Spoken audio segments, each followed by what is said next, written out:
Over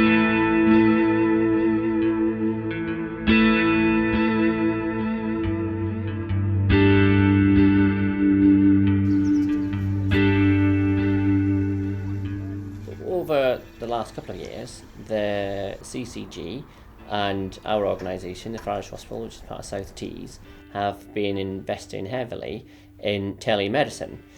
Essentially, that means that the challenges of the geography that we serve with rural North Yorkshire become less of a problem for the provision of healthcare.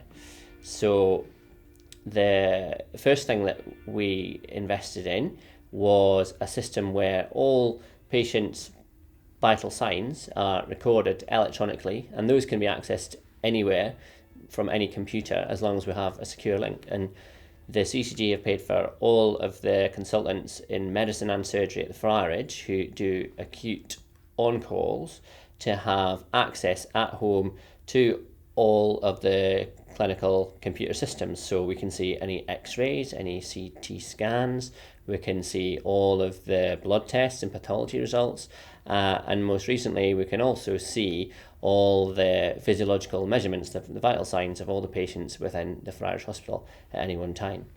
And that allows us to support the medical team who are here all the time, who are obviously not as senior and as experienced as the consultants, but if they need us in the middle of the night, they can call us and we can see most of what they can see.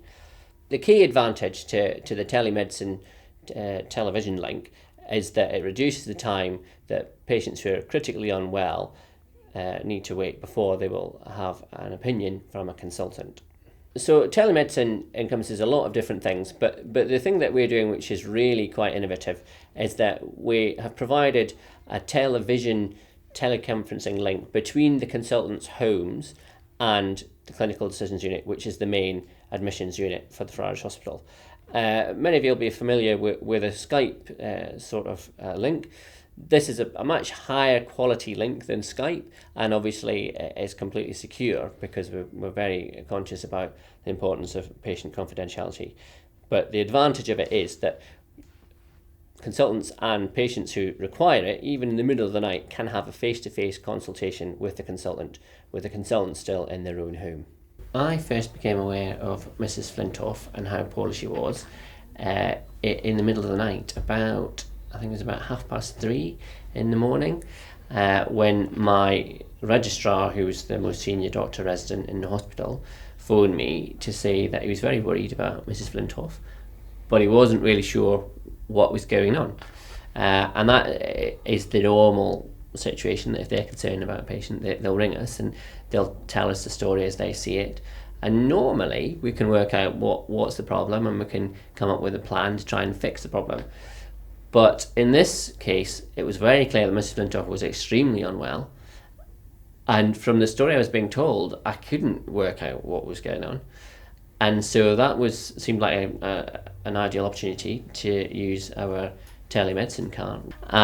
And I asked them to move the cart to Mrs. Flintoff's bedside, and I was going to have a telemedicine conversation direct with her, see if we could work out what was going on.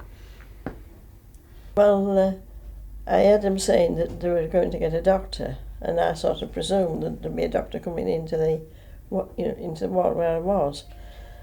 And next to anything, this doctor came on this screen and started to ask me questions, and so I was able to answer what he was asking me, and it was quite easy to talk and say what was matter, what I felt like and everything. And it was from then on that I wouldn't have been here today if that hadn't have happened. Although the video link was a little bit of an alien idea, the consultation was very similar to the one that I would do on a post-take ward round with my junior doctors there, my senior nurse there, me and Mrs. Flintoff, and I was asking Mrs. Flintoff questions, trying to work out what was going on, and if there was a specific physical examination that needed to be done, rather than doing it myself, I had my team there and I could prompt them and guide them exactly what I wanted them to look for. And fortunately, although Mrs. Flintoff was very poorly at the time, life-threateningly unwell actually, she was still with it enough to be able to make it clear to me where the problem lay, and then we could get the appropriate investigation sorted. And ultimately, we got her up to James Cook Hospital as an emergency, and we managed to fix her. I saw this, man come on the screen and then start to ask me questions, you see, and they said answer, so I did, and it worked really. I just felt real at ease. I really did. It was good. It wasn't. It didn't make you feel. It didn't make you feel nervous. It was all right. And you hadn't to wait to see a specialist on such as that. It was just done there and then for you, just as you were laid on your bed. It was marvellous. In this particular case, because the medical staff who were in the hospital weren't really clear what was going on, we would have not done the appropriate investigation, which was an urgent CT scan of her chest, and potentially there would have been an inbuilt delay because the senior decision makers wouldn't have seen Mrs. Flintoff until 8:30 is when we normally start, and then there'd be further delays getting the scans, further delays to the life-saving procedure that she needed, and it's certainly possible that we might not have had such a happy outcome as we did. But it's life-saving.